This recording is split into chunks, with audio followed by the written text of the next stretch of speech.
Hello दोस्तों, बहुत बहुत स्वागत है आपका इकोनॉमिक्स हिंदी विथ मैथ में। तो आज की इस वीडियो के अंदर हम करने वाले हैं भुगतान शेष में असंतुलन का टॉपिक।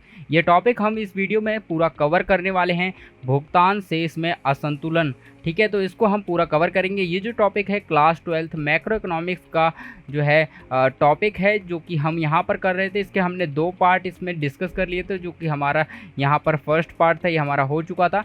तो यहाँ पर खुली अर्थव्यवस्था, यहाँ पर भुगतान शेष चैप्टर नंबर 5 था। तो आप देखिए, चैप्टर मत जाइए, आपको जो है टॉपिक आपको मैच करना है। तो हम यहाँ पर जो है पूरा भुगतान शेष में असंतुलन, हम जो है ये चैप्टर यहाँ पर जो टॉपिक है इसको हम कवर करेंगे कि भुगतान शेष में जो असंतुलन होता है वो किस प्रकार से होता है, क्या होता है, इसके जो है क्या क्या भाग होते हैं, तो इसके कारण क्या होते हैं, वो सारी चीज़ें हम डिस्कस करेंगे, पूरा कंप्लीट करेंगे। तो देखिए, ये अगर आपके पेपर में आ जाता है तो आप इस वीडियो को देखने के बाद आसानी से लिख सकते हैं। तो चलिए वीडियो को शुरू करते हैं, लेकिन उससे पहले चैनल को सब्सक्राइब और बेल आइकन ज़रूर दबा लीजिए, ताकि हमारी आपको जो है वीडियो जो है यहाँ पर एक भी मिस ना हो पाए आपसे। ठीक है, तो चलिए अभी शुरू करते हैं। यहाँ पर देखिए, असंतुलन यहाँ पर कह रहा है भुगतान शेष में असंतुलन। अब सबसे पहले आपको समझना होगा कि भुगतान शेष क्या होता है, और उसके बाद असंतुलन आपको समझना पड़ेगा। तो चलिए मैं आपको पहले समझा देता हूँ भुगतान शेष में या जो शेष होता है असंतुलन कैसे होता है। ठीक है, तो यहाँ पर अगर भुगतान शेष में असंतुलन की बात करें, ठीक है, तो यहाँ पर हमें क्या करना है, भुगतान शेष की बात करते हैं। तो यहाँ पर भुगतान शेष में असंतुलन कैसे होगा, भुगतान शेष में असंतुलन की बात कर रहा है। तो देखिए, भुगतान शेष होता क्या है, सबसे पहले भुगतान शेष होता क्या है ये हमें देखना है। तो अब मैं यहाँ पर अगर मान लीजिए एग्जांपल लेता हूँ, यहाँ पर एक देश है, ठीक है, ये कोई देश है और यहाँ पर भी एक देश है। ठीक है, हमारे पास क्या है, 2 देश हैं, यहाँ पर एक देश है, यहाँ पर एक देश है। ठीक है, तो हमने क्या किया, हमारे पास जो है मान लीजिए यहाँ पर एग्जाम्पल लेते हैं कि हमारे पास जो है यहाँ पर हमें क्या चाहिए कि यहाँ पर जो है हमें देखते हैं एग्जाम्पल क्या हम ले सकते हैं। यहाँ पर कार का एग्जाम्पल लेते हैं। ठीक है, हम कार का एग्जाम्पल लेते हैं। तो यहाँ पर क्या है, इस देश की संख्या यहाँ पर ज़्यादा हो चुकी है, और यहाँ इस देश के लोगों को, यहाँ पर जो ये देश के लोग रहते हैं, इस देश के लोगों को क्या है, कार चाहिए। तो हम क्या करते हैं, ये जो देश है, यानी अब मैं यहाँ पर एक देश ए ले लेता हूँ, एक देश बी ले लेता हूँ।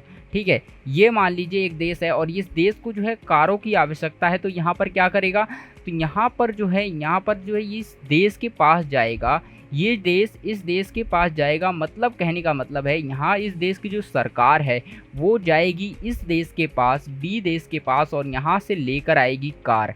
ये कहेगी हमें कार की ज़रूरत है, तो यहाँ से कार ले लेगी। ठीक है, ये कार ले लेगी, उसके बदले में क्या दे देगी, पैसा देगी। ठीक है, तो यहाँ पर क्या है, कार लेगी, यहाँ पर क्या है, ये देश कार लेगी। ठीक है, यहाँ पर क्या होगा, ये देश जो है, ये ए देश है, यहाँ से इसको कार की आवश्यकता है, यहाँ पर ये जाएगा, पैसा देगा, पैसा।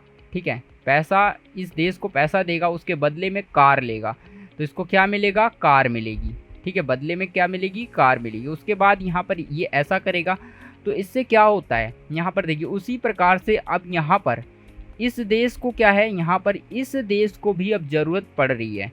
ठीक है, इस देश को भी अब ज़रूरत पड़ रही है। अब इस देश को क्या ज़रूरत पड़ी है, अगर यहाँ पर मान लीजिए यहाँ पर बाइक्स की ज़रूरत पड़ गई है, बाइक्स, अब यहाँ पर बाइक्स की ज़रूरत है। अब ये देश कहता है हमें बाइक चाहिए, हमारे देश में बाइक की कमी आ गई है। ठीक है, तो हमें बाइक चाहिए, लेकिन इस देश के पास बाइक्स बहुत ज़्यादा है। तो अब यहाँ पर क्या हो रहा है कि ये देश जो है यहाँ पर इस देश के पास जाएगा, यानी बी देश ए देश के पास जाएगा, इसको देगा पैसा, क्या देगा, पैसा देगा। उसके बदले में ये खरीदेगा इस देश से, क्या खरीदेगा दोस्तों, ये बाइक्स खरीदेगा। ठीक है, अब यहाँ पर आपको समझ आ रहा होगा कि यहाँ पर क्या होगा, इस देश को कार की आवश्यकता है, यहाँ पर ये देश पैसा लेके गया इस बी देश के पास, यहाँ पर इससे क्या करा, बी देश से इसने कार खरीदी, उसके बदले में ये कार लेकर आ गया, पैसा दे दिया। उसके बाद यहाँ पर क्या है, इस देश को अब ज़रूरत पड़ी बाइक की, तो यहाँ पर क्या होगा, ये देश इस देश के पास जाएगा, बी देश जो है ए के पास जाएगा, वहाँ से पैसा देगा। ठीक है, बी जो है पैसा देगा ए को, उसके बदले में बाइक खरीदेगा, बाइक ले लेगा। ठीक है, तो यहाँ पर इस तरह से हो गया। तो इसी तरह से क्या है, विदेशों के साथ जो है एक देश की सरकार दूसरे देश से जो है आया यहाँ पर जो है लेन देन करती है, खरीद करती है, यानी व्यापार करती है, बेचती है, खरीदती है, ठीक है। तो इस तरह से काम होता है। तो अब आपको जो समझने वाली चीज़ है वो क्या है कि जब इस देश ने, जो ये देश ए है, ए देश ने जब यहाँ पर बेचा, जब यहाँ पर क्या किया, बेचा, तो यहाँ पर इसने क्या किया, अभी देखिए बेचा, यहाँ पर क्या है, खरीदा है, कार क्या करी है, खरीदा है। खरीदा मतलब जब भी हम सामान की बात करेंगे, इसमें क्या है, सामान, ठीक है। जितना भी सामान की बात हो रही है तो सबसे पहले इसमें सामान की बात आएगी, हम पैसा नहीं देखेंगे। अभी हम पैसे की बात बिल्कुल भी नहीं करेंगे, ठीक है, पैसे की बात हम बिल्कुल भी नहीं करेंगे, हम सामान की बात करेंगे। तो यहाँ पर देखिए पैसे को एक तरफ से भूल जाइए। अब हमारे पास देश ने, इस देश को किसकी कमी थी, कार की कमी थी। अब इस देश ने कार जो है यहाँ पर लेकर आया, ठीक है। अब कार जो है इस देश ने दूसरे देश से मंगा ली, अब ए देश ने बी से कार ले ली। तो इसका मतलब इसने क्या किया, जब सामान कोई मंगाता है, जब देश खरीदता है सामान, यानी जब ये किसी देश के अंदर सामान आएगा, इसके देश, या मान लीजिए हमारा ही देश है, ठीक है, भारत मान लेते हैं हम, भारत, ठीक है, हम यहाँ भारत मान लेते हैं, हमारे देश है। तो यहाँ पर क्या होगा, भारत के लोगों ने क्या किया, विदेश से क्या किया, कार खरीदी हैं। तो कार क्या आई हैं, भारत में आई हैं। तो यहाँ पर क्या किया है, आयात, आयात क्या कहेंगे इसको, आयात बोलेंगे, क्या बोलेंगे, आयात। जब कोई सामान हमारे देश में आता है तो वो आयात कहलाएगा, और जब कोई सामान हमारे देश से बाहर जाएगा, किसी और देश में जाएगा, तो उसे कहते हैं निर्यात। निर्यात क्या बोलते हैं, निर्यात बोलते हैं, ठीक है। तो आई होप क्लियर हो रहा होगा कि जब कोई भी सामान हमारे देश में आता है, ठीक है, जैसे कि हमारा भारत देश है, और भारत देश के अंदर कोई भी सामान आएगा तो उसे आयात बोलेंगे, और जब कोई भी सामान हमारे देश से बाहर जाएगा तो उसे निर्यात कहेंगे। क्या कहेंगे, निर्यात कहेंगे। तो इतना आपको समझ आ गया कि आयात क्या होता है। आयात का मतलब जब देश में हमारे कोई सामान आएगा तो वो आयात कहलाएगा, और जब देश से बाहर कोई सामान जाएगा तो वो निर्यात कहलाएगा। बस इतना आपको क्लियर है। तो अब यहाँ पर हम देखेंगे भुगतान शेष क्या है। भुगतान शेष क्या है, अब देखिए भुगतान का मतलब हो गया पैसा, कि हमें भुगतान करना है। तो अब यहाँ पर देखिए आपको शब्द से कंफ्यूज नहीं होना है, ठीक है, शब्द से कंफ्यूज नहीं होना। कभी कभी ये शब्द जो है, शब्द से हमें मीनिंग भी पता चलती है, डेफिनेशन भी हमें पता चल जाती है, लेकिन यहाँ पर जो है इस शब्द से आप कंफ्यूज हो जाएंगे। इसीलिए मैं आपको जो है बिल्कुल आसान शब्दों में बहुत ही अच्छी तरीके से जो मैं क्लियर कर दूंगा, आपका जो है एक भी डाउट नहीं रहेगा। उसके बाद देखिए भुगतान शेष क्या है, अब इसको समझते हैं। तो यहाँ पे देखिए आयात आपको समझ आ गया, जब हम कोई देश जो है खरीदता है, यानी भारत ने कार खरीदी, अपने देश में कार आ रही है, सामान आ रहा है, तो आयात होगा, और जा रहा है, बाइक्स जा रही हैं तो निर्यात होगा, ठीक है। और ये हमारा ये हो गया आयात निर्यात। उसके बाद देखिए जब क्या होता है, अगर मान लीजिए यहाँ पर आयात निर्यात की बात करें, अगर मान लीजिए यहाँ पर 10 करोड़ की, यहाँ पर 10 करोड़ CR, तो यहाँ पर जो है 100 करोड़ मान लेते हैं, 100 करोड़ की कारें भारत ने खरीदी, यानी 100 करोड़ का आयात किया। क्या किया, 100 करोड़ का आयात किया, CR 100 करोड़ का आयात भारत ने किया, यानी 100 करोड़ की कारें भारत के अंदर आईं। और यहाँ पर जो निर्यात किया गया है, निर्यात किया गया है वो हमारा जो है, हमने 100 करोड़ की कार खरीदी हैं, लेकिन 120 करोड़, 120 करोड़ का जो है CR हमने बाइक्स बेची हैं। तो हमने क्या किया है, यहाँ पर आप देख सकते हैं डिफरेंस, कि यहाँ पर जो हमने कार जो है यहाँ पर कम खरीदी है, कम पैसा लिया है, कम मतलब कम कार खरीदी है। इसका मतलब पैसा हमने कितना दिया, हमने दिया है सिर्फ यहाँ पर 100 करोड़ रुपए, ठीक है। उसके बदले में हमने 100 करोड़ की कार खरीदी है, मतलब आयात हमने कम किया है। पैसे के हिसाब से हमने क्या किया, आयात हमने कम किया है, और निर्यात हमने ज़्यादा पैसों का कर दिया, मतलब हमने बेचा बहुत ज़्यादा का, मतलब बेचकर हमने कमाया पैसा कितना, 120। मान लीजिए एक तरह से अगर एक आदमी की तरह हम सोचें कि एक व्यक्ति है, ठीक है, वो यहाँ पर कोई सामान खरीद के लाता है, यहाँ पर एक मान लीजिए पेन ले लेता है, इसके पास एक पेन है, और ये पेन इसने जो है 10 रुपये में ख़रीदा था, और ये 15 रुपये में क्या करता है, बेच देता है, ठीक है। 10 रुपये में इसने पेन ख़रीदा था और ये पेन 15 रुपये में बेच देता है, तो इसको हो गया 5 रुपये का फ़ायदा। मतलब इसके पास कितने में आया पेन, पेन आया 10 रुपये में, ठीक है। इसके बाहर गया कितने का, 15 रुपये का, ठीक है, 10 रुपये का आया, 15 रुपये का गया, तो यहाँ पर क्या हो गया, जो आया था 10 रुपये का वो आयात था, जो गया है वो निर्यात है, ठीक है। तो यहाँ से माल गया है मतलब सामान गया है, बाइक गई है, तो 120 करोड़ का निर्यात हुआ है। देश की कमाई कितनी हुई है, जब हम बेचते हैं, निर्यात का मतलब होता है बेचना, ठीक है, जब हम बेचेंगे, निर्यात का मतलब एक तरह से बेचना ही हो गया कि हमने बाइक्स बेच दी, निर्यात कर दी, बाहर भेज दी, ठीक है, तो बेच दी, इसका मतलब हमें पैसा मिलेगा 120 करोड़ रुपए, ठीक है, निर्यात करने से। तो हमें फ़ायदा हुआ 120 करोड़ का, हमने कमाए 120 करोड़, लेकिन खर्च किए हमने 100 करोड़, क्योंकि हमने ख़रीदा भी तो, खरीदेंगे तो हम पैसा खर्च करेंगे, ठीक है। तो आयात पर हम पैसा खर्च करते हैं, निर्यात पर हम पैसा क्या करते हैं, कमाते हैं, ठीक है। तो हम बेचेंगे, निर्यात का मतलब होता है बेचना, तो यहाँ पर बेचे तो हमने यहाँ पर कमाया 120 करोड़ रुपए। तो यहाँ पर भुगतान शेष क्या होता है कि यहाँ पर देखिए, जब हम इन दोनों का, जब हम आयात यानी आयात, ठीक है, आयात और निर्यात, आयात और निर्यात इन दोनों शब्दों का अंतर निकालते हैं, तब उसे भुगतान शेष कहते हैं। क्या कहते हैं, आयात और निर्यात का जब हम अंतर निकालेंगे तब उसे हम क्या कहेंगे, भुगतान कहेंगे, भुगतान शेष कहेंगे, ठीक है। तो भुगतान शेष कहेंगे, जैसे कि अगर मैं आयात, अगर मेरा हमने 20 करोड़ बेचा, 120 करोड़ बेचा, तो यहाँ पर 120, यहाँ पर देखिए मैं आपको इसको समझाता हूँ, अगर हमने 120 करोड़ का बेच दिया, 120 करोड़ का बेचा, ठीक है, यहाँ पर निर्यात कितना किया है, 120 करोड़, उसके बाद आयात कितना किया, हमें मिला कितना है, ठीक है, पैसा मिला कितना, यहाँ पर हमारे पास सामान कितना जो आया है, हमारा पैसा कितना मिला है, मतलब यहाँ पर क्या है, आयात किया है, तो यहाँ पर कितना हमने खर्च किया, 100 करोड़, तो यहाँ पर हमें फ़ायदा कितना हो गया, यहाँ पर जो फ़ायदा हुआ 100, यहाँ पर हमारा 20 करोड़ का फ़ायदा हो गया। तो यहाँ पर ये जो होता है ये भुगतान शेष कहलाएगा, ठीक है, ये भुगतान शेष फ़ायदे वाला कहलाएगा। और अगर हो जाता, अगर क्या होता, इसका उल्टा हो जाता, हमने क्या करा कि हमने अगर जो है निर्यात हमने कितना किया होता, 100 करोड़ किया होता, मतलब हमने सामान 100 करोड़ में बेचा होता है, लेकिन ख़रीद लिया होता हमने 120 करोड़, ठीक है, ख़रीद लिया होता हमने 120 करोड़ का सामान, तो हमने ख़रीदा कितने का, 120 करोड़ ख़रीद लिया, ठीक है, इतना पैसा हमने खर्च कर दिया।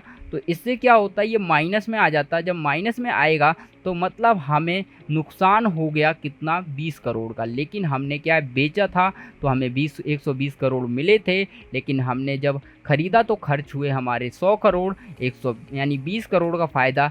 लेकिन इसका अगर उल्टा भी तो हो सकता है, हम बेचे, यहाँ पर हम खरीद भी तो ज़्यादा सकते, ज़्यादा खरीदे तो हमें घाटा हो जाएगा, ठीक है, ज़्यादा खरीदेंगे तो हमें घाटा होगा, देश को घाटा होगा, यानी भुगतान शेष, घाटे का भुगतान शेष हो जाएगा।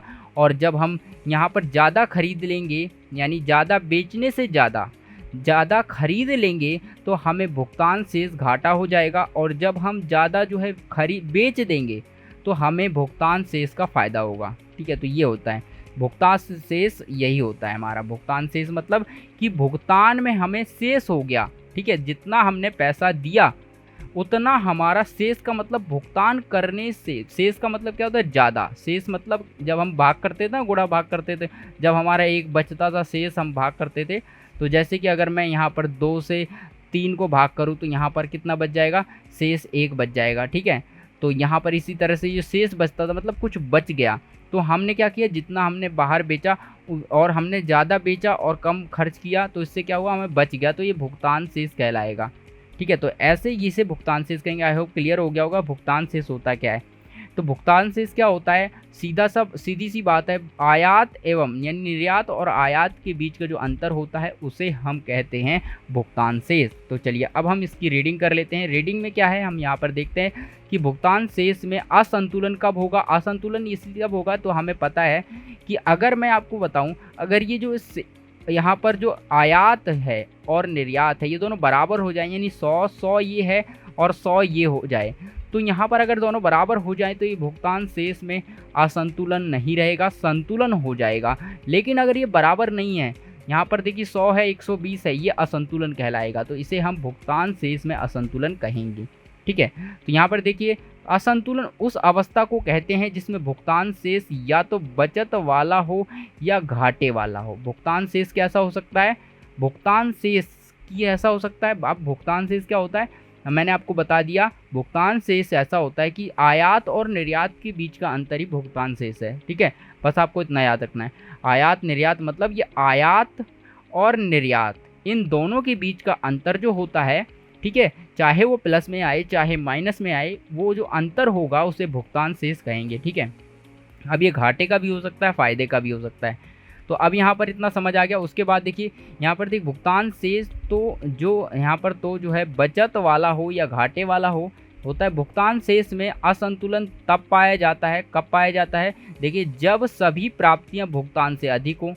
तो भुगतान शेष में क्या होता है, संतुलन कब पाया जाएगा, जब प्राप्तियाँ जो हैं, यानी हमें 120 करोड़ मिला है, ठीक है, 120 करोड़ मिला तो भुगतान हमें क्या हुआ है, देखिए प्राप्तियां हमारी ज़्यादा हैं 20 करोड़ की, ठीक है। 100 करोड़ हमने खर्च किया, 120 करोड़ मिल गया, तो हमें यहाँ प्राप्तियां ज़्यादा हो गई हैं, अधिक हो गए। तो इससे क्या होगा, हमारा जो है असंतुलन पाया जाएगा, ठीक है। तो पाया जाएगा, होता है। अगर भुगतान जो है बचत वाला होता है तो हम इसे कहेंगे बचत वाला। क्यों, हमने 100 करोड़ खर्च किया है लेकिन 120 करोड़ कमाया भी है ना। तो हमने यहाँ पर जो है 100 करोड़ अगर खर्च कर दिया तो 120 करोड़ कमाया, तो 20 करोड़ जो है हमारा फ़ायदा हुआ, बचत हो गई ना। तो यहाँ पर बचत हो गई 20 करोड़ की।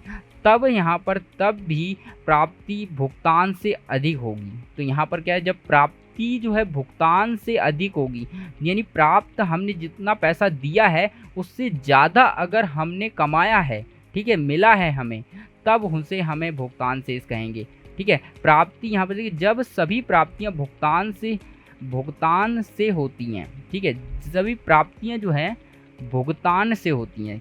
यहाँ पर क्या रहा है, भुगतान संतुलन के घाटे वाला होता है। तो मतलब यहाँ पर क्या होगा, घाटे वाला कब हो जाएगा, भुगतान संतुलन में घाटे वाला होगा। कब, जब जो है सभी प्राप्तियां भुगतान से होंगी। क्या होगी, भुगतान से होंगी। तो यहाँ पर हमें ये एक सिंपल सी बात आपको याद रखनी है कि जब प्राप्तियां भुगतान से अधिक हो जाएं, ठीक है, प्राप्तियां जो है भुगतान से अधिक हो जाएं तो यहाँ पर बचत हो जाएगी, लेकिन कम हो जाएं तो यहाँ पर जो है असंतुलन हो जाएगा और ये घाटे वाला होगा। तो यहाँ पर सिंपल है, अगर माइनस में आ जाए ये, तो अगर माइनस में आ गया तो आप समझ लें कि आपको जो है घाटे वाला भुगतान संतुलन हुआ है और असंतुलन हुआ है। और अगर ये प्लस में आ जाए तब भी आपको समझना है भुगतान असंतुलन हुआ है लेकिन बचत वाला हुआ है, ठीक है। तो बस इतना ही था इसके अंदर। अब हम देखेंगे भुगतान शेष असंतुलन के निम्नलिखित कारण। क्या क्या कारण है कि भुगतान शेष असंतुलन होता है, ठीक है ना। तो यहाँ पर क्या क्या कारण हो सकते हैं कि जो हमने ये देखा ना कि ये देश और इन दोनों में जो है असंतुलन क्यों होता है। ये हमने जो है 120 करोड़ की जो है हमने क्यों कमाए, कैसे कमाए हमने, ठीक है। और यहाँ पर जो है 100 करोड़ हमने खर्च किए। तो इस तरह से जो असंतुलन हुआ है 20 करोड़ का वो हम पता लगाएंगे। असंतुलन हम कैसे पता लगाएंगे वो हम देख लेते हैं। तो यहाँ पर देखिए भुगतान शेष असंतुलन होने के निम्नलिखित कारण हो सकते हैं। पहला है हमारा विकास कार्यक्रम। कि विकास कार्यक्रम क्या होता है कि यहाँ पर जो है विकासशील जो है देशों में, जो विकासशील देश होते हैं यानी प्रगति कर रहे हैं, विकास कर रहे हैं, सरकार द्वारा विकास कार्यक्रम के लिए जो है बड़े पैमाने में जो है आयात किए जाते हैं। अब देखिए बिल्डिंग बनानी है, बहुत सारी मशीनरी खड़ी करनी है, ठीक है, बहुत सारे काम करने होते हैं। विकासशील देश में विकास का काम हो रहा है तो वहाँ पर जो है बहुत सारे धन एवं सामान की ज़रूरत पड़ती है, जिससे कि जो एक देश है तो यहाँ पर एक विकासशील है, धीरे धीरे बन रहा है, तो यहाँ पर जो है पैसों की आवश्यकता पड़ेगी। तो यहाँ पर ये पैसों की आवश्यकता पड़ेगी तो यहाँ से बहुत सारा सामान खरीदना पड़ेगा। जब हम खरीदेंगे तो पैसा देना पड़ेगा।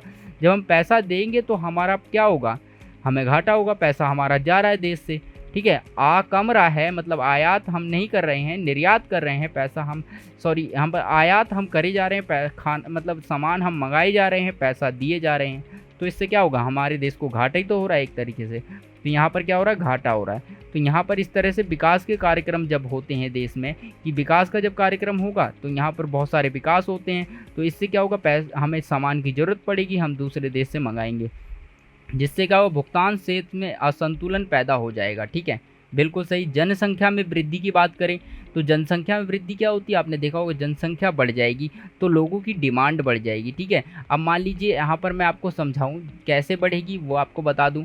अगर मान लीजिए यहाँ पर ये जो है, यहाँ पर जो है, यहाँ पर इस तरह से यहाँ पर लोग रहते हैं, ये क्या है, एक परिवार है, ठीक है, परिवार की बात करते हैं। यहाँ पर एक परिवार है और इस परिवार के अंदर जो है यहाँ पर 3 सदस्य रहते हैं। अब क्या होता है, एक सदस्य और आ जाता है, ठीक है। अब यहाँ पर क्या है, एक सदस्य बढ़ गया, तो यहाँ पर ये परिवार की जो मांग होती है, यहाँ पर ये जो मांग है, इस परिवार की मांग भी बढ़ जाएगी। जब ये मांग बढ़ जाएगी तो यहाँ पर क्या हो, इसकी परिवार की मांग, अब देखिए एक परिवार तो है नहीं, एक देश के अंदर हजारों लाखों परिवार होते हैं, तो इसमें क्या होगा, सबकी जनसंख्या बढ़ने से, ठीक है, जनसंख्या जो है, जब जनसंख्या हमारी जब बढ़ेगी, जनसंख्या बढ़ने से जो है लोगों की मांग बढ़ेगी।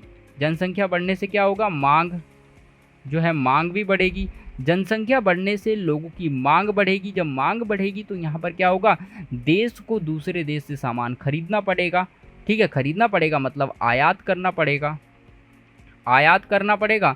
तो इससे क्या होगा, पैसा हमारा यहाँ से जाएगा, ठीक है, बाहर जाएगा, तो भुगतान शेष होगा। बिल्कुल हमारा, हमें डिमांड बढ़ेगी तो भुगतान शेष होगा, मैं पैसा आयात, यहाँ पर डिमांड को पूरा करने के लिए जो है वस्तुएं खरीदनी पड़ेंगी, ठीक है। तो इससे क्या होगा, हमारा असंतुलन होगा, भुगतान शेष में क्या हो जाएगा, असंतुलन। देखिए यहाँ पर विकसित देशों की तुलना में जो है अल्प विकसित देशों की जनसंख्या में वृद्धि जो होती है तेज़ी से होती है, ठीक है।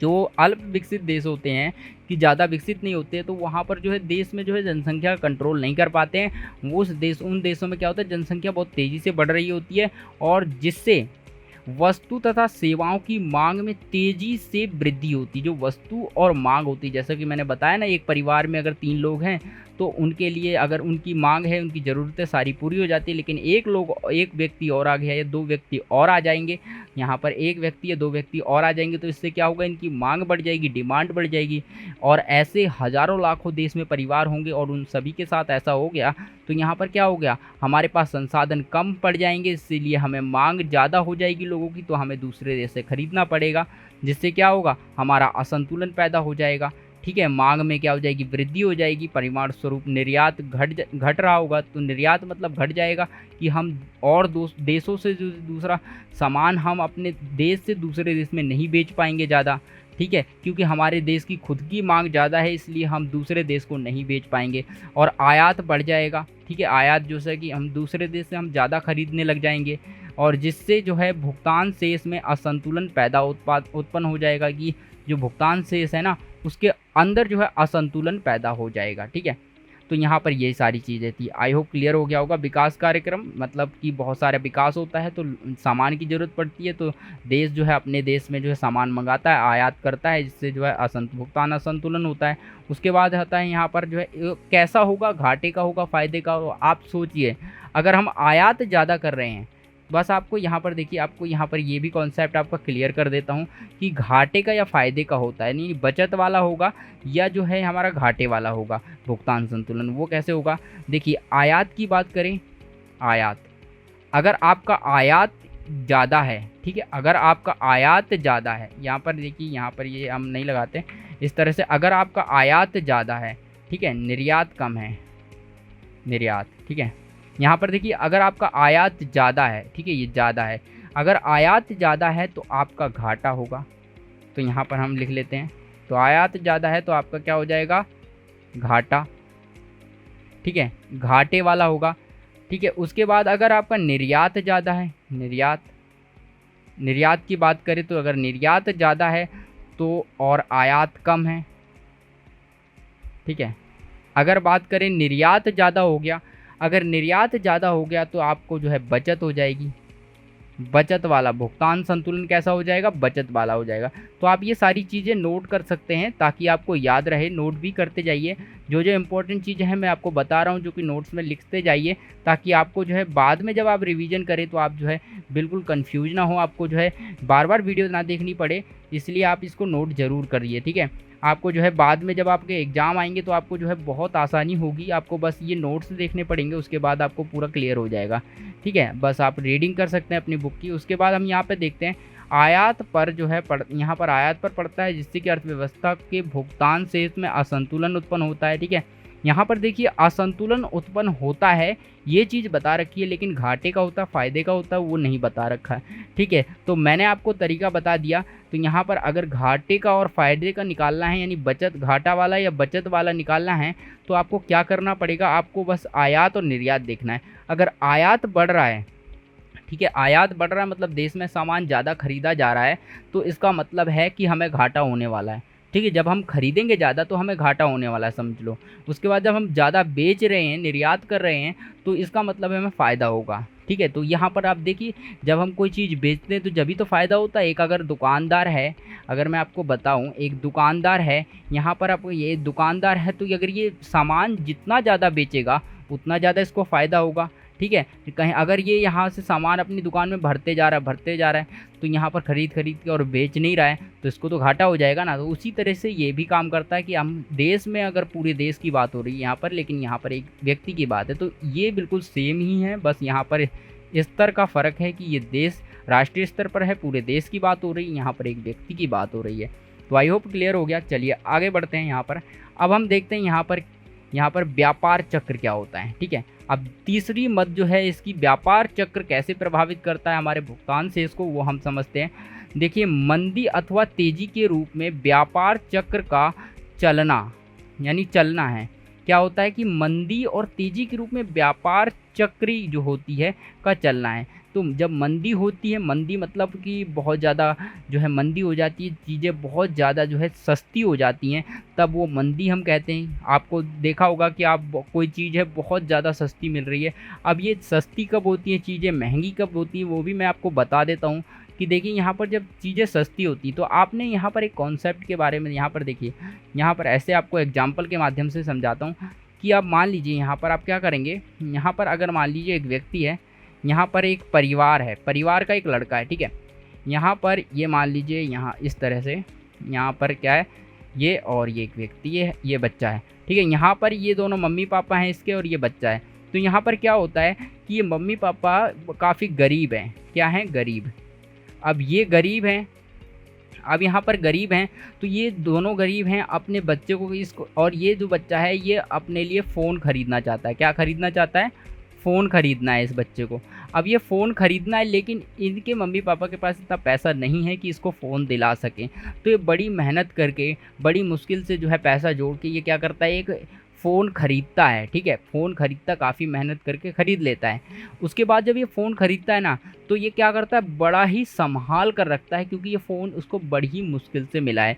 ठीक है, बड़ी मुश्किल से मिला है फ़ोन, और ये फ़ोन की वैल्यू इसके लिए, ये जो है गरीब हैं, और ये फ़ोन की वैल्यू मान लीजिए 10,000 रुपये थी। तो यहाँ पर 10,000 रुपये इस बच्चे के लिए, इसके परिवार के यहाँ पर हिसाब से, इसकी स्थिति के हिसाब से 10,000 रुपये बहुत ज़्यादा हैं इसके लिए। तो यहाँ पर ये जो ख़रीदेगा, तो ये 10,000 रुपये बड़ी मुश्किल से जोड़ जोड़ के जो है इसने क्या किया है, एक फ़ोन ले लिया है। अब यहाँ पर 10,000 इसके लिए बहुत महंगा है, फ़ोन ले लिया। अब क्या होता है कि यहाँ पर क्या होता है, यही फ़ोन अगर यहाँ पर, ये देखिए, ये फ़ोन ख़रीद लिया। अब यहाँ पर ये कौन सा फ़ोन है, ये बटन वाला फ़ोन है, बटन वाला। ठीक है, मतलब कह सकते हैं कीपैड फ़ोन है ये। मैं पुराने वाली बात कर रहा हूँ, कीपैड फ़ोन की बात कर रहा हूँ कि 10,000 का इसने कीपैड फ़ोन ख़रीदा। अब यहाँ पर क्या हुआ, कुछ पहले की टाइम की बात कर रहा हूँ, 10,000 में इसने ख़रीदा है। ठीक है, तो जब पहली बार फ़ोन आया तो इसने ख़रीदा 10,000 में। लेकिन कुछ समय बाद क्या हुआ कि बहुत सारे मार्केट में फ़ोन आ गए। अब यहाँ पर क्या हुआ कि फ़ोन बहुत ज़्यादा हो गए, तो यहाँ पर अब ये फ़ोन की कीमत कितनी हो गई है, अब 10,000 की जगह अब यहाँ पर मान लीजिए 500 रुपये में एक फ़ोन मिल जाता है। अब 500 रुपये में एक फ़ोन मिल जाता है। अब ये यहाँ पर ऐसे 20 फ़ोन ख़रीद सकता है। अब ये यहाँ पर ऐसे 20 फ़ोन ख़रीद सकता है। अब यहाँ पर देखिए, अब इसने 20 फ़ोन हो चुके हैं, कीमत गिर गई है। ठीक है, तो यहाँ पर क्या करेगा, जब कीमत गिर जाएगी तो यहाँ पर कोई भी इसकी वैल्यू नहीं खरीदेगा। अब यहाँ पर ये 20 फ़ोन मिल रहे हैं, तब इसको कोई नहीं खरीद रहा है। लेकिन जब एक फ़ोन मिल रहा था, सब कोई ख़रीदने के लिए तैयार था। यहाँ तक कि इस व्यक्ति ने, इस बच्चे ने बहुत मेहनत करी है, और इसने 10,000 रुपये बचा के एक फ़ोन ख़रीदा। लेकिन वही फ़ोन अब मिल रहा है 5,500 रुपये में, और कोई भी 20 फ़ोन ख़रीद सकते हैं इतने में, फिर भी कोई इस फ़ोन को नहीं ख़रीद रहा है। क्यों? क्योंकि अब के ज़माने में स्मार्टफ़ोन आ चुके हैं, स्मार्टफ़ोन। ठीक है, स्मार्टफ़ोन आ गए हैं, और इस फ़ोन की वैल्यू और डिमांड दोनों गिर चुकी है। ठीक है, तो यहाँ पर ये फ़ोन नहीं खरीद रहे हैं। तो इसका मतलब ये हो गया, क्या मतलब हो गया कि मंदी आ चुकी है, मतलब यहाँ पर ये नहीं खरीद लेंगे। तो यहाँ पर बहुत सारे कारण होते हैं। ठीक है, कि जो है वस्तु बेच रही है या नहीं बेच रही है, इसके कारण हो सकते हैं। बहुत सारे कारण हैं, तो यहाँ आपको मैंने एक बता दिया। तो यहाँ पर मंदी का मतलब ये होता है कि यहाँ पर की महंगाई कम हो गई जब किसी, और यहाँ पर अब यहाँ पर एक तरीका और हो सकता है। दूसरा तरीका मैं आपको क्या बताऊँ, यहाँ पर देखिए दूसरा तरीका क्या है कि मान लीजिए एक फैक्ट्री है, ठीक है, एक दूसरा कारण बताता हूँ। एक तो ये हो गया, दूसरा कारण क्या है, दूसरा कारण से आपको जल्दी समझ में आएगा। जैसे कि अगर मान लीजिए एक फैक्ट्री है, एक फैक्ट्री जो है यहाँ पर एक फ़ोन, ये फैक्ट्री है एक बाइक बनाती है, ठीक है, क्या बनाती है, बाइक बनाती है। ये फैक्ट्री जो है बाइक बनाती है, ठीक है। अब इस बाइक की कीमत इसने रखी है यहाँ पर, इस बाइक की 50,000 रुपये मान लीजिए, मैं यहाँ पर ले लेता हूँ। अब 50,000 रुपये इस बाइक की कीमत है, ठीक है। तो अब यहाँ पर इसकी कीमत 50,000 है, तो यहाँ पर सभी लोग इसको ख़रीदने के लिए जो है तैयार हैं, ठीक है, ख़रीद सकते हैं। लेकिन यहाँ पर ये कीमत क्या होता है, इस बाइक की अब डिमांड ख़त्म हो गई, अब लोग नहीं ख़रीदना चाहते बाइक।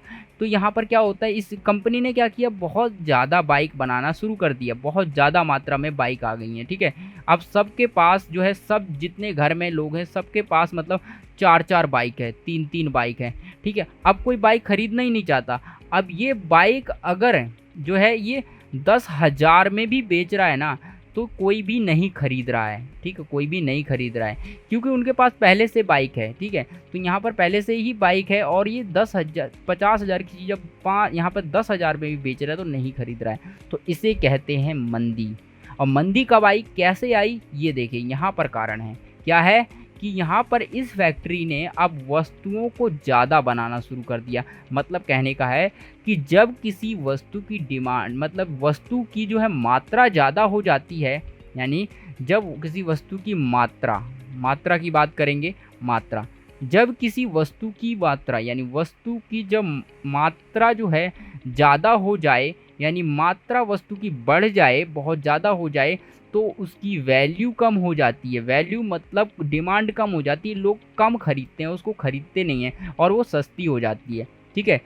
यानी कहते हैं ना, जब कोई चीज़ आपके पास बहुत ज़्यादा होती है ना, तो आप उसको क्या करते हैं, आप उसकी परवाह नहीं करते। तो यहाँ पर क्या है, अब ये बहुत ज़्यादा जब चीज़ हो जाएगी, मात्रा बढ़ जाएगी, तो उसकी परवाह नहीं करेंगे, उसकी वैल्यू भी नहीं करेंगे, उसे कोई खरीदेगा भी नहीं। तो यहाँ पर यही वाली चीज़ हो चुकी है, ठीक है। तो काफ़ी लंबा हो गया यहाँ पर जो है, यहाँ पर मंदी का समझ आ गया होगा आपको। मंदी का मतलब है कि यहाँ पर की कोई चीज़ की कीमत गिर जाए, ठीक है। यानी कीमत कब गिरेगी, जब उस वस्तु की मात्रा बहुत ज़्यादा हो जाएगी, ठीक है, वस्तु की मात्रा बहुत ज़्यादा हो जाएगी, तब वो उसकी कीमत गिर जाएगी, ठीक है। तो मात्रा बढ़ेगी, मांग और डिमांड वाला ये कॉन्सेप्ट है, ठीक है। तो आगे हम समझेंगे इसको और अच्छे से जो है समझेंगे। तो ये व्यापार चक्र यही होता है कि मंदी व तेज़ी के रूप में जो है व्यापार चक्र चलता है। और तेज़ी की समस्या यानी तेज़ी के समय देश में बड़ी जो है मात्रा में निर्यात किए जाते हैं। तो देखिए यहाँ पर, और जिससे कि भुगतान शेष असंतुलन उत्पन्न होता है।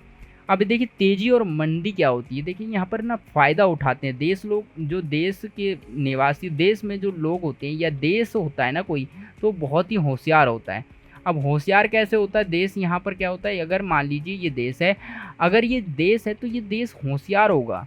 मान लीजिए यहाँ पर क्या हो रहा है कि यहाँ पर तेज़ी आ रखी है, मतलब तेज़ी का मतलब है कि यहाँ पर देखिए दो शब्द हैं, एक हो गया तेज़ी, एक हो गया मंदी। मंदी का मतलब महंगाई कम हो जाना, और तेज़ी का मतलब महंगाई बढ़ जाना, ठीक है। महंगाई बढ़ जाएगी, बढ़ गई, तो यहाँ पर देखिए जब महंगाई बढ़ जाती है, ठीक है, तो यहाँ पर निर्यात ज़्यादा होता है। यहाँ पर वस्तु महंगाई बढ़ेगी, ठीक है, महंगाई जो है अब बढ़ेगी। महंगाई जब बढ़ जाएगी, तो जब महंगाई बढ़ेगी तो निर्यात क्या होगा, हमारा निर्यात भी बढ़ेगा, निर्यात भी बढ़ेगा। तो यहाँ पर क्या है, महंगाई अगर बढ़ेगी तो निर्यात बढ़ेगा। तो अगर महंगाई हमारी, यहाँ पर देखिए महंगाई अगर हमारी कम होगी, महंगाई क्या होगी, कम होगी, तो निर्यात भी हमारा क्या होगा, निर्यात हमारा कम होगा, निर्यात नीचे तरफ हो जाएगा। मतलब यहाँ पर जो है पॉजिटिव संबंध होता है, प्लस का संबंध होता है कि अगर महंगाई बढ़ेगी तो निर्यात बढ़ेगा, और निर्यात बढ़ेगा तो महंगाई, यहाँ पर जो है महंगाई कम होगी, तो यहाँ पर क्या, महंगाई कम होने का मतलब क्या है, मंदी बढ़ेगी, ठीक है, मंदी बढ़ेगी तो निर्यात कम हो जाएगा। तो एक तरीके से यही है। तो इससे क्या होगा, असंतुलन होगा। तो जो देश होते हैं वो क्या करते हैं, जब महंगाई बढ़ती है तो निर्यात ज़्यादा कर देते हैं, क्योंकि देखिए यहाँ पर जब ये वस्तुएं महंगी मिल रही हैं ना, महंगी हो गई हैं, तो महंगी जब वस्तुएं हो गई, जब महंगी वस्तुओं को किसी दूसरे देश में बेचा जाएगा तो उससे ज़्यादा पैसा मिलेगा। ठीक है, अगर मान लीजिए 10 रुपये की चीज़ 15 रुपये में बेच रही है, तो अगर हम क्या करेंगे, जब ये महंगी है चीज़, ठीक है, एक पेन 10 रुपये का था, अब वो 15 रुपये में मिल रहा है, और 15 रुपये का पेन हम अपने देश में ना बेच कर यहाँ पर दूसरे देश में बेचेंगे तो हमें क्या मिलेगा, 15 रुपये मिलेंगे। अगर मंदी होती तो हमें क्या करते, 10 रुपये मिलते। ठीक है, अब वो 10 रुपये मिलते, लेकिन अब हमें तेज़ी है, मतलब अब क्या हो रहा है, हमें 10 रुपये की जगह 15 रुपये मिल रहे हैं, तो इससे क्या होगा, लोग ज़्यादा से ज़्यादा वस्तुओं को बेचेंगे, तो क्योंकि उन्हें पैसा ज़्यादा मिल रहा है। तो यहाँ पर यही है, ज़्यादा बेचेंगे तो इससे असंतुलन पैदा हो जाएगा। ठीक है, तो आई होप क्लियर हो गया। व्यापार चक्र क्या करता है, व्यापार चक्र यही करता है, मंदी और तेज़ी, मतलब महंगाई बढ़ती है और कम होती है, उसका देश जो है फ़ायदा उठाते हैं। जब महंगाई बढ़ती है तो लोग, देश जो है दूसरे देश में वस्तुओं को ज़्यादा बेचते हैं, मतलब निर्यात को बढ़ा दिया जाता है। और जब मंदी आती है, ठीक है, महंगाई कम हो जाती है, तो निर्यात को कम कर दिया जाता है, यानी आयात को बढ़ा लिया जाता है। इससे क्या होगा, जब सस्ती वस्तुएं हो जाएंगी, ठीक है, तो यहाँ पर क्या होगा कि वस्तुएं नहीं, हम ज़्यादा बेच नहीं सकते ना। अगर हम सस्ती वस्तु बेचेंगे तो हमें क्या होगा, यहाँ पर हमें फ़ायदा नहीं होगा, जब महंगी बेचेंगे तो फ़ायदा होगा। इसलिए निर्यात बढ़ता है कब, तेज़ी आने पर। उसके बाद हम देखते हैं प्राकृतिक कारण। प्राकृतिक कारण क्या है हमारे, प्राकृतिक आपदाएं जैसे कि सूखा, बाढ़, भूकंप आदि जैसे उत्पादन पर जो है कुप्रभाव डालते हैं, जिससे देश के परिणाम स्वरूप जो है भुगतान शेष की उपस्थिति उत्पन्न होती है। ठीक है, तो यहाँ पर देखिए भूकंप आ गया, बाढ़ आ गई, और यहाँ पे इस तरह से प्राकृतिक आपदाएं आती रहती हैं, तो इससे क्या होता है कि फसलें तबाह हो जाती हैं। ठीक है, सूखा पड़ जाता है, पानी की कमी हो जाती है, इससे बहुत सारी जो है समस्याएं उत्पन्न हो जाती है, जिसकी वजह से जो है मान लीजिए फसल बर्बाद हो गई, तो फसल हमें क्या करना पड़ेगा, अभी हमें डिमांड तो है, हमें क्या करना है, लोगों की जनसंख्या है और उनकी जो है डिमांड है। ठीक है, हमें भोजन भी चाहिए, तो हमें क्या करना पड़ेगा, दूसरे देशों से मंगाना पड़ेगा, मंगाएंगे तो हमें ख़रीदना पड़ेगा, तो खरीदेंगे तो हमारा पैसा खर्च होगा, इससे भुगतान असंतुलन होगा। ठीक है, तो आई होप दोस्तों यहाँ पर क्लियर होगा। देखिए मैं आपको रिवाइज करा देता हूँ, हमने कौन कौन से पॉइंट पढ़े हैं वो मैं आपको बता देता हूँ एक बार। देखिए भुगतान विकास कार्यक्रम, जब हम विकास करते हैं, देखिए भुगतान शेष असंतुलन के कारण कि भुगतान शेष में जो असंतुलन क्यों आता है, भुगतान शेष में असंतुलन क्या होता है, आयात निर्यात के अंतर को भुगतान शेष असंतुलन कहते हैं। और इसमें जब भुगतान शेष असंतुलन होता है उसके निम्न कारण होते हैं। पहला है विकास कार्यक्रम, कि जो विकासशील देश होते हैं उसमें जो है विकास के कार्यक्रम ज़्यादा होते हैं, उसके लिए हमें वस्तु की ज़रूरत है, हम दूसरे देश से मंगाएंगे, आयात करते हैं। ठीक है, तो यहाँ पर हम दूसरे देशों से मंगाते हैं तो भुगतान संतुलन होता है। उसके बाद जनसंख्या बढ़ती है, डिमांड बढ़ती है, तो भुगतान असंतुलन होता है। उसके बाद जब आता है यहाँ पर व्यापार चक्र चलता है, मंदी और तेज़ी आती है, उससे क्या होता है, भुगतान असंतुलन बढ़ जाता है। फिर प्राकृतिक कारण आता है, प्राकृतिक कारण जैसे यहाँ पर बाढ़, भूकंप आती है, तो यहाँ पर क्या होता है, लोगों की जो है बहुत ज़्यादा नुकसान हो जाता है लोगों का, जिससे कि यहाँ पर उनकी जो है कम जो ज़रूरत की चीज़ें हैं वो पूरी नहीं हो पाती है, वो दूसरे देशों से लेनी पड़ती है, जिसकी वजह से यहाँ पर जो है भुगतान असंतुलन आ जाता है। ठीक है, तो ये थे हमारे पॉइंट। अब हम देखेंगे यहाँ पर भुगतान असंतुलन, व्यापार, यहाँ पर क्या भुगतान शेष तथा व्यापार में अंतर क्या होता है। ठीक है, तो देखिए व्यापार शेष केवल दृश्य वस्तुओं के निर्यात आयात का अंतर होता है। ठीक है, व्यापार शेष किसे कहते हैं, अब व्यापार शेष मतलब हो गया, व्यापार शेष का मतलब होता है भुगतान शेष और व्यापार शेष में क्या अंतर होता है। भुगतान शेष आपको पता चल गया, जितने भी वस्तु आयात या निर्यात होगी वो भुगतान शेष कहलाएगी। उसके बाद जितना भी व्यापार शेष क्या होता है, तो व्यापार शेष में क्या होता है, व्यापार शेष दृश्य वस्तुओं की निर्यात आयात, इसमें क्या एक शब्द आ गया यहाँ पर, आपको बस याद रखना है, बिल्कुल सेम है, बस यहाँ पर दृश्य वस्तु होनी चाहिए। कैसी वस्तु होंगी, दृश्य वस्तु, मतलब ऐसी वस्तुओं का आयात निर्यात होगा जो कि हम देख सकते हैं आंखों से, ऐसी वस्तु का आयात निर्यात होता है, मतलब व्यापार होता है।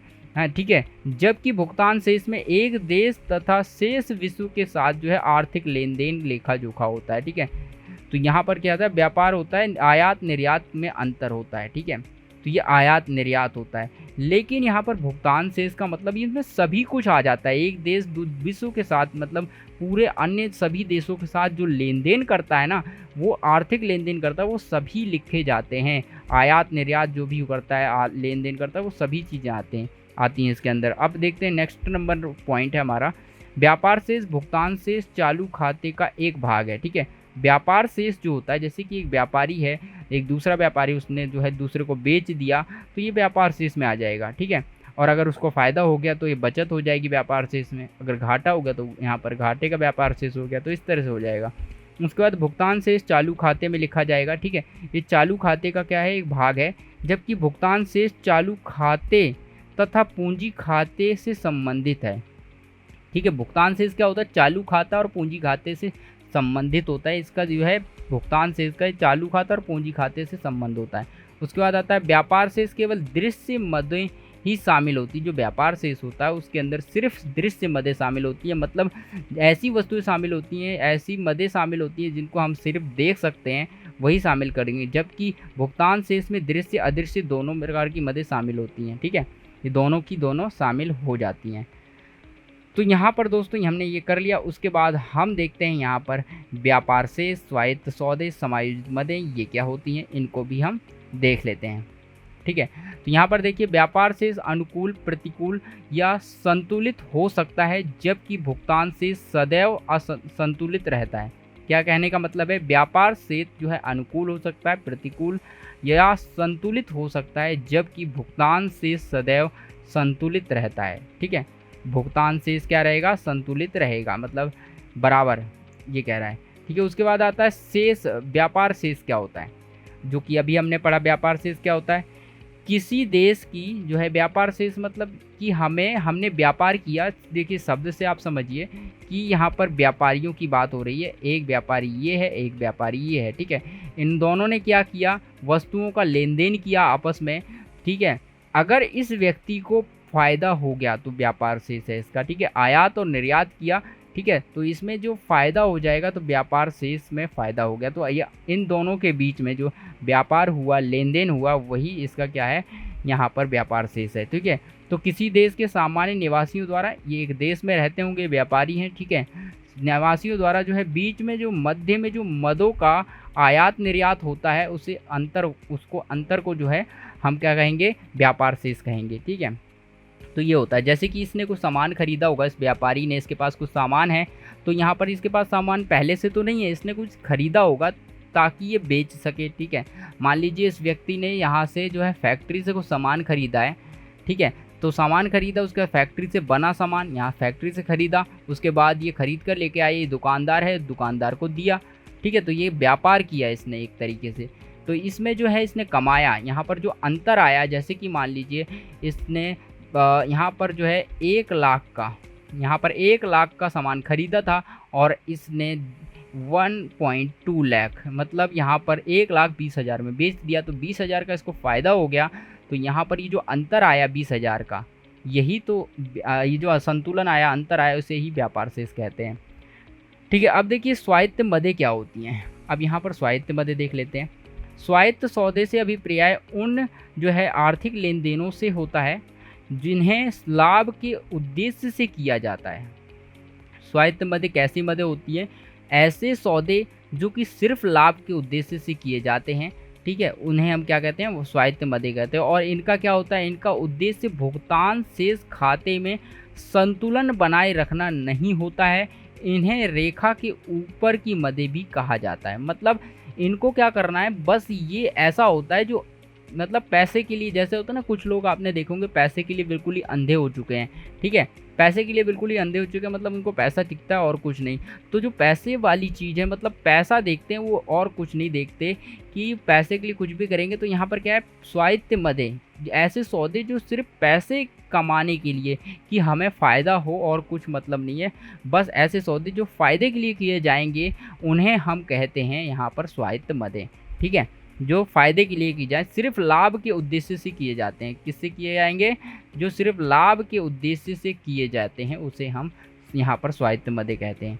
आई होप क्लियर हो गया। चलिए अब देखते हैं हम यहाँ पे, देखिए समायोजित मदें। अब ये मदें क्या होती हैं, इनका उद्देश्य जो है लाभ कमाना नहीं होता, इनका उद्देश्य होता है मांग और पूर्ति को संतुलित करना। ठीक है, यानी भुगतान संतुलन को संतुलित करना होता है। जैसे कि समायोजित मदें वे आर्थिक मदें होती है जिन्हें किसी देश की सरकार द्वारा भुगतान शेष को संतुलित बनाए रखने के लिए जो है किया जाता है। ठीक है, तो यानी कोई देश है, यहाँ पर क्या है, समायोजित मदें क्या है, मदें वो आर्थिक मदें होती हैं जिनका जो है सरकार इस्तेमाल करती है। कौन इस्तेमाल करता है इसको? सरकार इस्तेमाल करती है। इनका क्यों इस्तेमाल करती है? ताकि वो भुगतान शेष के अंदर संतुलन स्थापित कर सके। ठीक है, इसलिए इसका इस्तेमाल करती है। इनका उद्देश्य जो है भुगतान शेष के खाते में असंतुलन को दूर करना होता है। मतलब कि ये क्या करती है, भुगतान शेष का जो खाता है उसके अंदर जो असंतुलन है उसको संतुलित करने का काम करती है, जिन्हें जो है रेखा के नीचे की मदें भी कहा जाता है। क्या कहते हैं? रेखा के नीचे की मदें भी कहते हैं। तो आई होप दोस्तों यहाँ पर क्लियर हो गया। समायोजित स्वायत्त मदें क्या है, यहाँ पर दोबारा देखते हैं। व्यापार शेष क्या होता है, यहाँ पर जो है एक देश के निवासी जब यानी शेष विश्व के बीच दृश्य मदों का व्यापार आयात निर्यात करते हैं, उसका जो अंतर होता है, नहीं, एक देश के निवासी यानी एक देश के अंदर रहने वाले लोग जब आपस में जो है यहाँ पर अन्य विश्व के साथ या दूसरे देशों के साथ क्या करते हैं, यहाँ पर दृश्य मदों का यानी आदान प्रदान करते हैं, आयात निर्यात करते हैं, तो उसका जो अंतर होता है उसे व्यापार शेष कहते हैं। ठीक है, तो यहाँ पर दृश्य मदों का होगा, सिर्फ दृश्य मदों का। ठीक है, तो यहाँ पर ये व्यापार शेष कहलाएगा। उसके बाद स्वायत्त मदें क्या हो गई? स्वायत्त मदें मतलब ऐसी मदें जो ऐसे सौदे जो सिर्फ लाभ कमाने के उद्देश्य से किए जाएं, वो स्वायत्त मदें कहलाएंगी। ऐसे समायोजित मदें मतलब समायोजित कर दे जो कि अगर मान लीजिए भुगतान संतुलन बहुत ज़्यादा या कम हो रहा है, ठीक है, घाटा या बचत हो रही है, घाटा हो रहा है या फिर जो है बहुत ही लाभ हो रहा है, ठीक है, बचत हो रही है, तो इससे क्या होगा, हमें इसको संतुलित करना है। ठीक है, ज़्यादा घाटा और ज़्यादा लाभ भी अच्छा नहीं है, तो अगर संतुलित करना है तो हम समायोजित मदों का यूज करेंगे और ये हमारे जो है भुगतान संतुलन को समायोजित करेगी। ठीक है, उसके बाद हम देखते हैं भुगतान संतुलन में घाटा। अब कैसे घाटा हुआ, जो कि मैंने आपको ये पहले ही बता रखा है। जब स्वायत्त प्राप्तियां का मूल्य जो जितनी भी हमें दूसरे देश से प्राप्ति हुई है, स्वायत्त मूल्य यानी स्वायत्त भुगतान के मूल्य जितना भी हमने भुगतान किया है, पैसा दिया है दूसरे देश में, तो यानी कम हो, क्या करना है, कम होना चाहिए। स्वायत्त प्राप्तियां जो है स्वायत्त भुगतान से कम हो। यहाँ पर क्या है, जब स्वायत्त प्राप्तियों का मूल्य स्वायत्त भुगतान के मूल्य से कम हो तो भुगतान शेष में घाटा कहते हैं। मतलब यहाँ पर देखिए कि हमने जो प्राप्ति की है ना, उसका मूल्य जो है वो कम हो रखा है, यानी हमने जो प्राप्ति की है, प्राप्ति का मूल्य जो है वो कम हो गया, प्राप्ति हमारी क्या है, कम हो गई है, यानी भुगतान हमने ज़्यादा कर दिया है। पैसा हमने दूसरे देश में, यहाँ पर जो है पैसा हमने दूसरे देश में ज़्यादा दे दिया है, ठीक है, लेकिन हमें पैसा कम मिला है। पैसा क्या मिला है, कम मिला है, लेकिन ज़्यादा दे दिया है हमने दूसरे देश में, हमें पैसा कम मिला है, तो प्राप्ति कम हुई है, तो हमें भुगतान शेष में क्या हो गया, घाटा हो गया। तो आई होप दोस्तों ये आपको सारा जो है भुगतान शेष में घाटा और जो इसकी मदें हैं और इसकी जो परिभाषा है, ये सारी चीज़ें आपको, ये टॉपिक जो है यहाँ पर आपका पूरा ख़त्म हो गया। ये वाला टॉपिक जो है भुगतान शेष वाला, भुगतान शेष में असंतुलन, तो यहाँ पर इस तरह से ये ख़त्म हो गया। ठीक है, यहाँ से हमने स्टार्ट किया था तो ये पूरा ख़त्म हो चुका है। तो आई होप दोस्तों क्लियर हो गया होगा। अगर वीडियो अच्छी लगी तो लाइक करें, और हम अगली वीडियो में जो है विनिमय दर का पूरा जो है इस कॉन्सेप्ट हम क्लियर करेंगे, इसके प्रकारों के बारे में देखेंगे और इसके जो मदों के बारे में देखेंगे। स्थिर विदेशी विनिमय दर क्या होती है, इसको अच्छे डिटेल से हम नेक्स्ट वीडियो में कवर करेंगे दोस्तों। तो यहाँ पर आपको ये अगर वीडियो पसंद आई हो, आपको ये समझ में आ गया हो चैप्टर, तो वीडियो को लाइक करें और अपने दोस्तों के साथ शेयर करें, जिसको जो है अभी तक जो है इस तरह की वीडियो नहीं मिल रही है, उसको समझ नहीं आ रहा, तो आप दोस्तों को शेयर कर सकते हैं, उनकी हेल्प कर सकते हैं। फ्री ऑफ कॉस्ट आपको जो है स्टडी मिल रही है। बस आपको क्या करना है, अगर आपको कमेंट करके बता देना है, अगर आपको कुछ भी समझ नहीं आ रहा है, कोई डाउट है, तो आप कमेंट करिए, आपको जो है सॉल्यूशन मिलेगा। ठीक है, तो चलिए अब हम मिलते हैं आपको किसी ऐसी ही और वीडियो में।